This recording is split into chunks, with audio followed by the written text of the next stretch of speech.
The biggest mistake I see people make is the vanity metric thing. Is like investing in Spotify playlists, investing in things that are going to get your numbers up, but they're not actually building, you're not actually selling anything. First of all, if you don't have a product for sale, then you're never going to make any money because I think the number is 200,000 streams monthly for you to make federal minimum wage based on what Spotify is paying artists. So if you were selling a $10 product to 200,000 people, you'd have 2 million instead of federal minimum wage.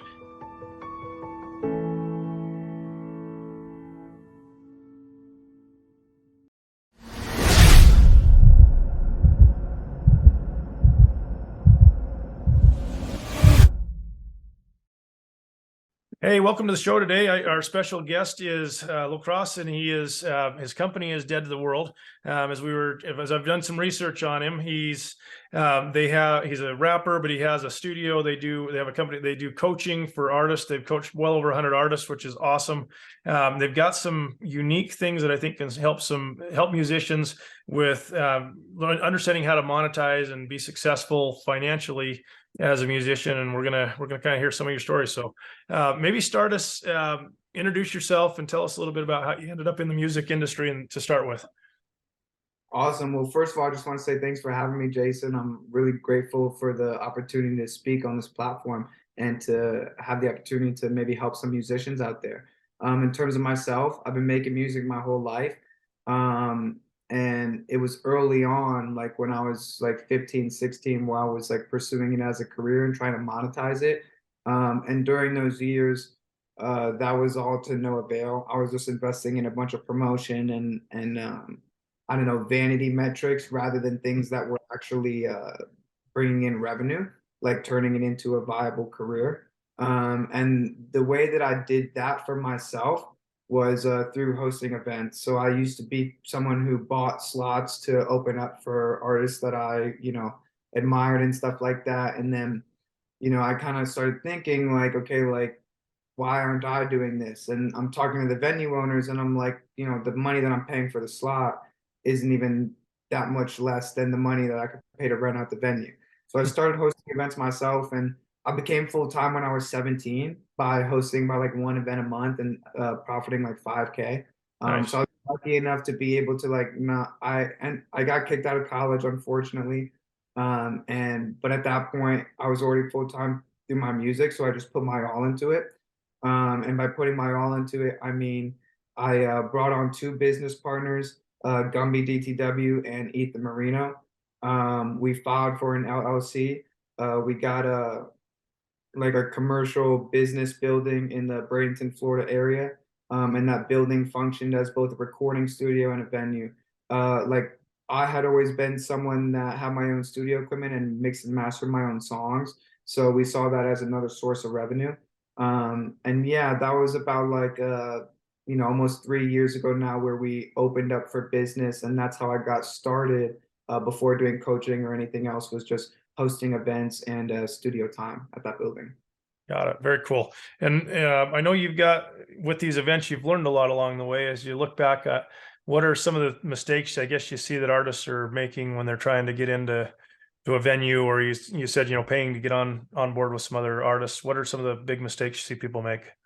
Okay, well, first of all, the biggest mistake I see people make is the vanity metric thing. Is like investing in Spotify playlists, investing in things that are going to get your numbers up, but they're not actually building, you're not actually selling anything. First of all, if you don't have a product for sale, then you're never going to make any money because I think the number is 200,000 streams monthly for you to make federal minimum wage, based on what Spotify is paying artists. So if you were selling a $10 product to 200,000 people, you'd have 2 million instead of federal minimum wage. So in terms of event hosting is it kind of covers two birds in one stone, where you could do something that's lucrative while simultaneously still being in the music industry and also performing your own events and stuff like that.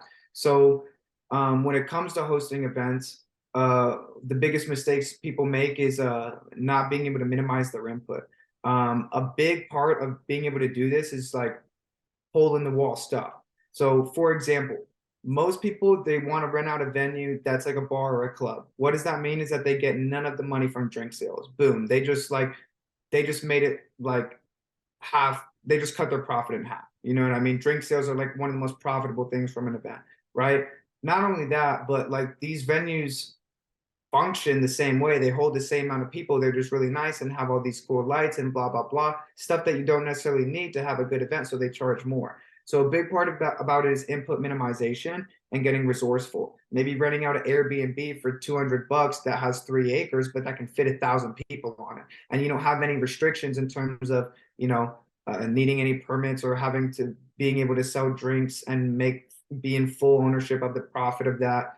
So input minimization and taking ownership, being the person who sells the drinks, being the person who sells the food, being the person who sells the sponsorships, who sells the vending slots, who sells the artist performance slots, who sells the tickets. So you're the person that reaps 100% of the profits. So if you throw the same events that these other people are throwing and you reduce your input to 5 to 700, you could throw a 300-person event and make $10,000 off of it with only $500 of input. And if you're questioning how $500 of input is possible, I mean, find an Airbnb with a couple acres on and spend $300 on that. Find a DJ that's also a performer and offer him a free slot if he DJs the gig for free. Find a big, tall, muscular rapper and tell him that he gets a slot for free if he does security. And then spend a couple $100 in food and drinks before the event so you can sell it there. And now you just put an event together for $500, an event that is at a venue that can house thousands of people that you could sell thousands of tickets. It's at a venue that you could be out all day so you could sell as many slots as you possibly want. And at a venue where you can set up as many vending booths and sponsorship opportunities as you could possibly want. And the ceiling for revenue on that is well beyond $10,000, Hmm. With the Airbnbs, I mean, as somebody's doing that, if you bring 500 people, is there going to be a lot of complaints they get? I'm just curious. I know you probably don't have to have permits, but I'm just curious if you've seen any problems. And that's just an example, right? You always want to be cautious of that. Like, okay, let's get this Airbnb in a place where there's no neighbors, so there wouldn't be any complaints in the first place. And that's just an example. The ideology behind this is getting resourceful. I've had clients that have knocked on the door of a farmer and been like, hey, like those 3 acres right there, do you use them from like 7 p.m. to 12 a.m.? And he's like, no. And it's like, okay, I have $300 cash in hand. Can I have it Saturday night and it'll be cleaner by the time I leave than it was when I got there? And that's free money to that guy because he's going to be sleeping and maybe he has to deal with 5 hours of a concert going on, but he gets $300 just for dealing with that. You know what I mean? And we could keep going, like warehouses and stuff like that, like warehouse buildings. It's like, okay, like, are you an operating warehouse from 7 to 12? No, you probably close at 5. How much money to rent it out for 5 hours and leave that place cleaner than it was before I left it? You come back like nothing ever happened. That's a free 500 for you. You know what I mean? That's It's great. Just Awesome. So with the people that you're coaching, as they're trying to decide what to do, I mean, a lot of the stuff you're saying seems a little bit overwhelming. So usually there's the one-man show, one-man band, and you're expected to not only know how to do the music, but you're expected to, now I got to figure out how to do an event and do food and do ticket sales. What do you recommend for the musician that's trying to do this, and how do they get all this done without a whole bunch of help? Well, here's my recommendation. The first thing is you invest in help. The reason why I'm at the point where I'm at is because I've invested tens of thousands of dollars in mentorship and help. I'm not 21 years old speaking in this business acumen because I'm a genius. I'm not. I'm far from it. You know what I mean? It's Yep. because I surrounded myself with people who were, and I shut up and I listened to them, and I paid them for their time. So like, don't quit your day job, invest in your career, but invest in things that see ROI. Invest in business knowledge. You know what I mean? Invest in coaching, invest in figuring out how you can make money and how you can be able to quit your day job and become full-time, not really as a musician yet, but as an event host, which is a step closer. You know what I mean? Instead of spending your money on studio time and Spotify playlisting. I mean, essentially, it's sacrificing the short term for the long term. And if I'm going to be honest, it's like, can you really say that you're putting your all into your career if you're sacrificing the money that it takes to learn how to monetize in making the music?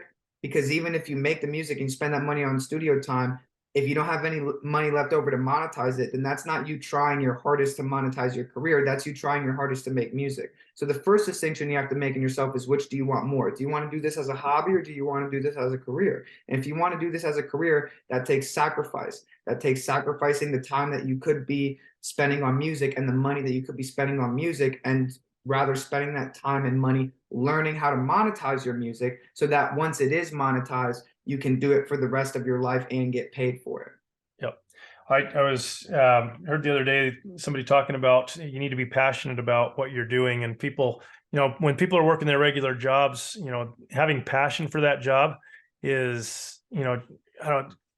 They explain passion being is actually being willing to suffer for that thing, and I think a lot of us think, oh, I really enjoy doing this, but if getting to that next level where you're willing to put in that time, like you're saying, and suffer to get better and learn and level yourself up is the key. I find it interesting. You said you got kicked out of college, but then on the next thing you just said, you spent tens of thousands of dollars on coaching and learning, and I mean, you look at what people do spend on college these days.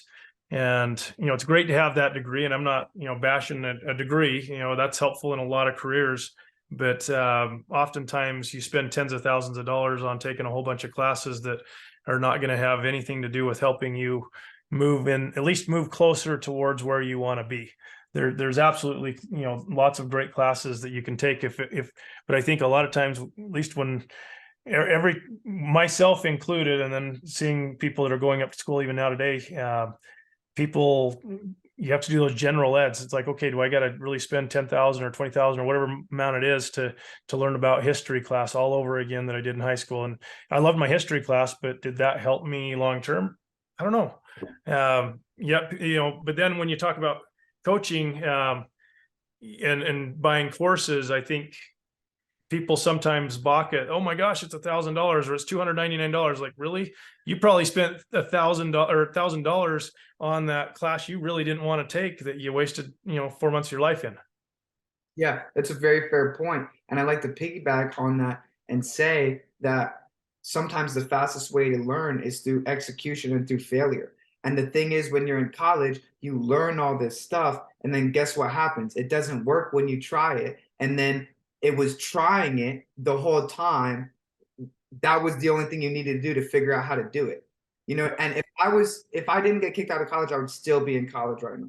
Getting kicked out of college is the best thing that ever happened to me in my life. I made six figures at 20 years old. I would still be sitting in class right now without a dollar to my name, learning how to run a business instead of actively running one. Right.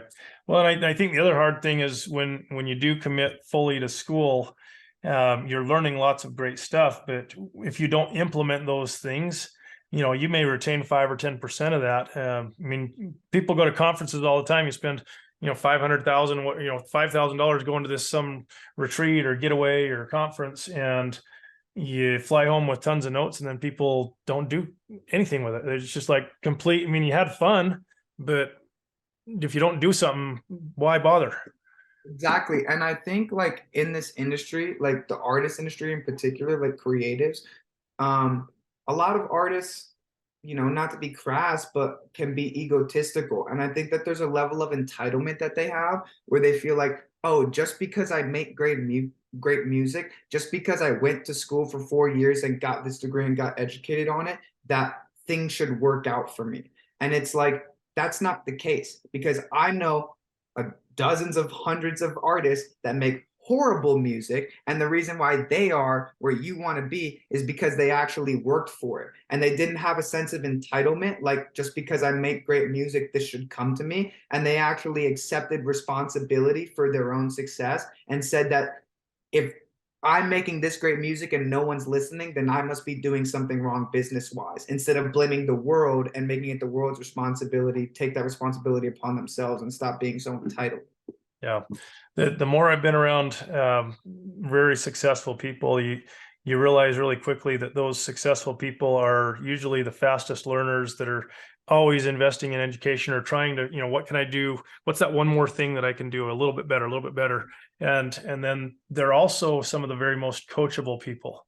And I've seen lots of situations. I coach my son's soccer team, and I've been coaching for for years, and it's very interesting to see how sometimes the talent level, I mean, the talent level is going to be all different across a team. And yet there's always that one or two kids that maybe, they come up and say, oh, hey, coach, what do I need to do a little bit different? Or am I kicking the ball wrong? Or am I doing this a little bit different? And there's those people that are actively soliciting feedback, that just all of a sudden, they may have been on the same level as the other people on the team, but all of a sudden, because they've asked for it and they're proactive about it, it changes.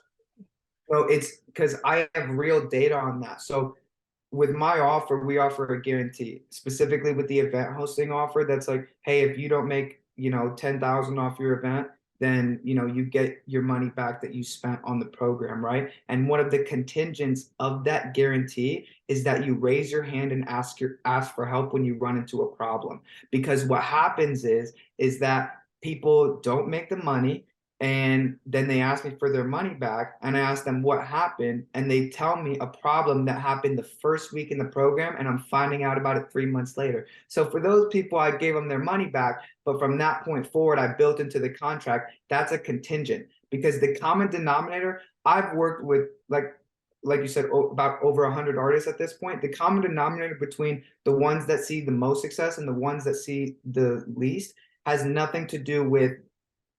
very little to do with work ethic, prior knowledge, prior experience, and stuff like that. And it has way more to do with ability to ask for help, and ability to learn, and ability to ask questions, and ability to communicate.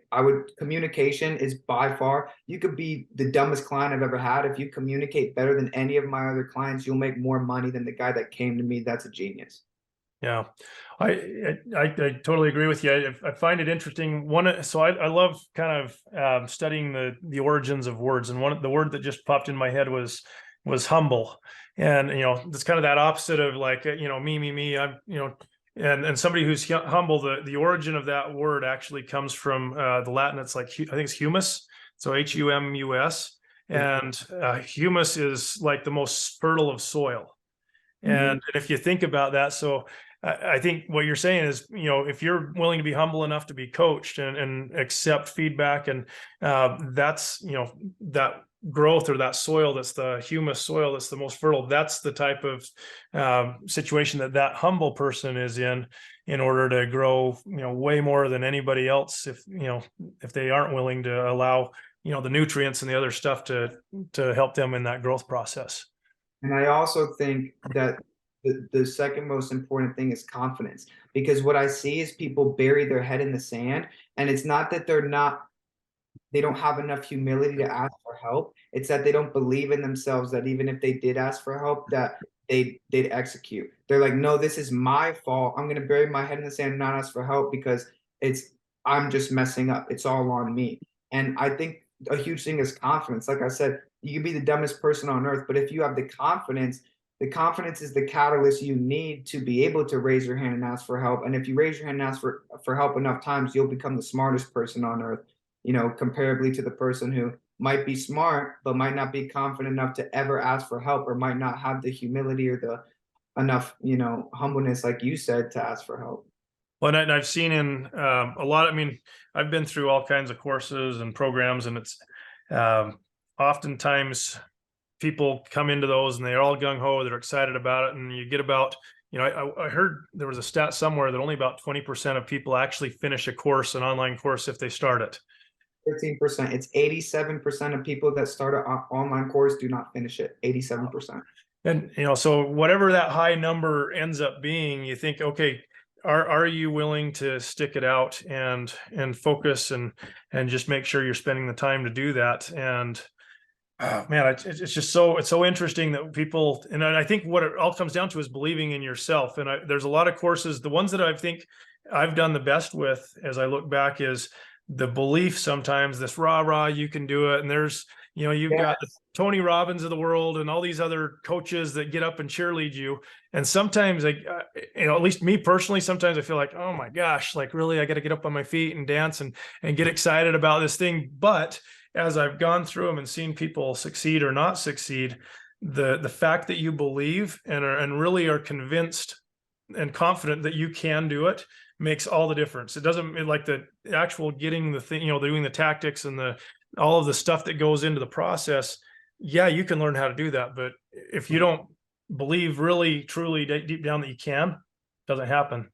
It's funny what you said there because I'd like to point out a connection. Part of that is the responsibility of the coach. If you're a good coach, you know that part of your job is to instill confidence in your clients. And one thing that I'm constantly doing and that my mentors constantly did to me was in those moments where things were looking horrible and those moments will happen, they were like, dude, this is nothing. You're the best. You can get through this. And like as a coach, it's important to understand that and to instill that confidence in your clients. That's part of your responsibility for fulfillment, or else they will not see success, you know? Yeah, it's interesting. So I'm curious if there, as you look back on your career so far, is there been any like words of advice that people have given you that's kind of been impactful? That's you know, you look back and you're like, that was that one moment where it really hit me in the, you know, now I know what I need to do. I think, I could say a lot of things, and I've said this multiple times during the call, but I think it's the most important one. I've hopped on hundreds of sales calls with artists, and the most common distinction that I have to help people make on the phone in order to even get them to a point where they can start making money is to view their career as a business.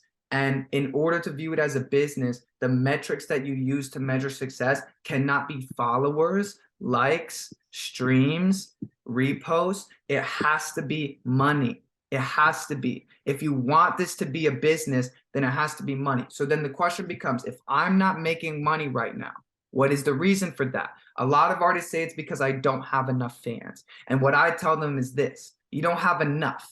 What does that mean? Well, I have people that listen to my music, but it's not enough people to make enough money. And I said, okay, how many people do you have listen to your music consistently? 200. How much money have you made off those 200 people? Nothing. So let's do the math. Let's multiply it by 2, 400. What's 0 times 2? 0. Let's multiply it by 1,000,000. You know what I mean? 400 million. What's 1,000,000 times 0? 0.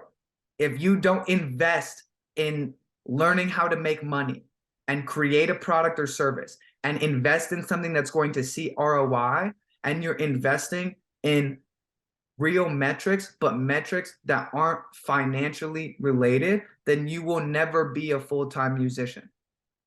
Yeah. Period. But and you talk about these vanity metrics, and that's great. You know, okay, if somebody's got that 200 listeners that it tells you that listened to your music last month, my guess is most of those artists don't have any clue who those listeners are, other than maybe their mom and their family.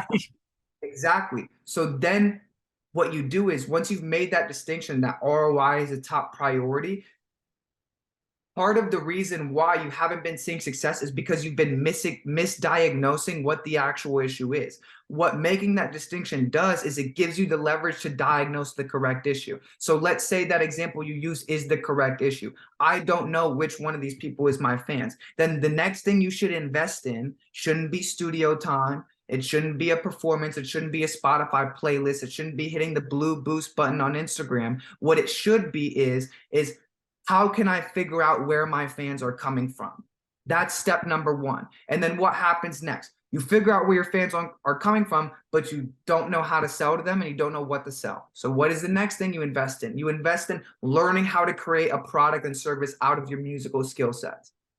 Okay, you do that. What's the next thing you invest in? Learning how to sell that, because now you know where your 200 people are, and now you know what you're going to sell to them. Now you just have to learn how to sell. By making the distinction in what the goal is and what metric you're using to measure success, that gives you the leverage necessary to properly diagnose the issue. And then once you properly diagnose the issue, isn't that what you've been waiting for this whole time? Is to know what you have to do to get to where you want to be? Well, now you figured it out. Do it. Well, and I think the connection with your fans, if as a musician, you need to know who those individuals are, and you know, whether it's maybe you've got the names on Facebook if they follow you, or Instagram, whatever. But without getting that name and the email address and probably a number that you can text them at, you're not going to be able to. I mean, how are you going to tell them about a concert? How are you going to tell them you're coming out with a new? How are you even going to communicate with them enough so that they like you enough to when you do tell them about the concert, they actually buy a ticket. Yeah, absolutely. It's so funny. I mean, people don't think they can do it. I mean, I just the other day I was in a store. My daughter needed shoes. We went into this sporting goods store and was talking to the guy, and he was telling me, "Oh, we keep losing our shoe brands. We can't carry it." So they just had a very small number. It kept shrinking.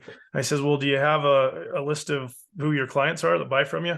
"No, we just switched to our computer system, and I don't have enough help, and didn't even have the." Didn't even, I don't know that he didn't care, but wouldn't figure out how to solve the problem. Like, okay, if I have somebody coming in buying sporting goods or softball mitt or whatever it is, they're probably going to need to come back and get something else from me. But if you can't even solve, if you're not willing to solve that problem or serve your client or your fan, what are you even doing? You're probably not going to be in business if you don't care enough to even solve that problem. And I think musicians need to kind of back up and ask themselves, okay, that's great that you made a cool song, but if you're not willing to actually, serve and help and care about your audience, you're not going to be successful unless there's that one or two fluky things, and you're probably not going to be successful very long, if that.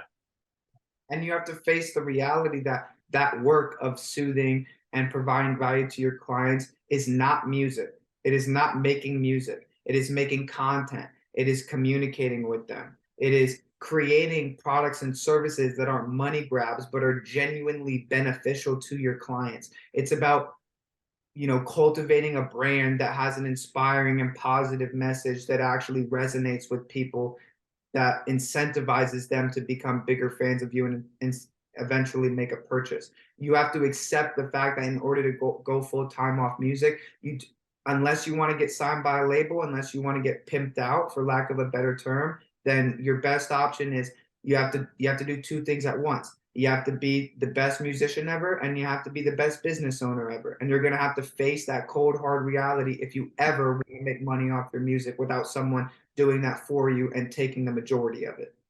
Well, and the connections, as I think of people that have done a really good job of that. I mean, whether you like her music or not, Taylor Swift. I mean, you look at her career and what she's still a master at it. She connects with people and fans, and she's active on the social media. She used to, when she was starting out, she would stay at her shows and she would sign every CD and interact with the fans. And I mean, just game-changing things that even with the people sometimes that she was on tour with. I've talked to, I know quite a bit about that story. She was incredible at doing that, and she was kind of the opener even, and you'd have these big name artists that everybody come to see, and they wouldn't sell as much stuff as she would. And but it was because she took the time to care.